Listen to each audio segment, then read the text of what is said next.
Joshua Cheptegei versus Kenenisa Bekele. In this year's Valencia Marathon, which is going down this Sunday on December 3rd, we have a huge clash between two of the greatest distance runners to ever compete. Now, for Joshua Cheptegei, this will be his marathon debut, and given that it is in Valencia, he very well could have a great performance because he has only run in Valencia twice in his career, and each time that he has run there, he has broken the world record, which is a very interesting fact because back in 2019, he broke the 10K world record on the roads with a time of 26:38, and then just 1 year later, at the height of the pandemic, he broke the 10,000-meter world record on the track with a time of 26 minutes and 11 seconds, breaking the previous world record of none other than Kenenisa Bekele. Now, this will be a very interesting appearance for Bekele because this will be the first time in about 2 decades, I believe, that he won't be supporting Nike because he is now sponsored by Anta, which is a Chinese running company with very interesting shoes. Now, coming into this race, Kenenisa does have the fastest PR in the field with his magnificent performance of 2 hours, 1 minute, and 41 seconds, which he ran back in the 2019 Berlin Marathon, and that was also 2 seconds shy of Cheptegei's world record at the time. And even though these two are going to be clashing in a race for the ages for the first time, there's also a decent amount of talent that they will have to compete against, including Gabriel Guillet, Candy, who won this year's Valencia half in under 58 minutes once again. And we also have Alexander Matiso, Cisse Lema, Leo Gaberselassie, Chalu Deso, and Titus Kipruto, many athletes that have broken 2 hours and 5 minutes.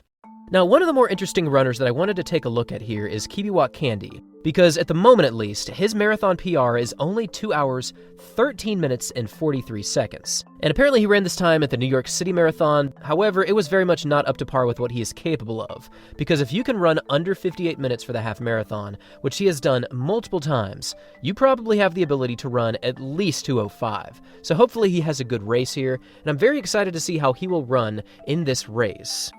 Now, in a few interviews moving up to this year's Valencia Marathon, Cheptegei has talked about his recent preparations, where he's been running just over 100 miles each week, or about 180 kilometers. And it's also important to note that during his training, he has talked about how he has been patient, understanding, and he's tried to listen to his body.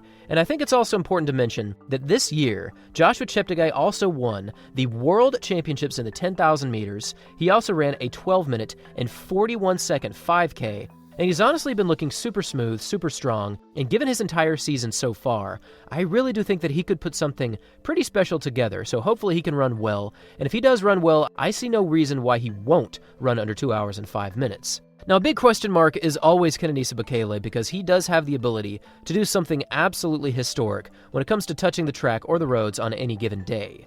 But the reality is, he is approaching the end of his career. He's already over 40 years of age, he hasn't been able to quite break 2 hours and 5 minutes for the previous few seasons, but he still talks about how he knows that he can put together something special. So if he can run well, and Joshua Cheptegei can run well, we could be looking at something very, very unique in this year's Valencia Marathon.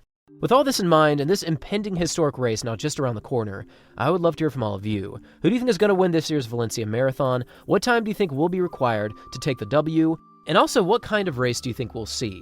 Do you think we'll see an athlete like Cheptegei push up front, or do you think we'll see a decidedly more tactical race throughout this marathon? Thanks for watching, everyone, and as always, until next time.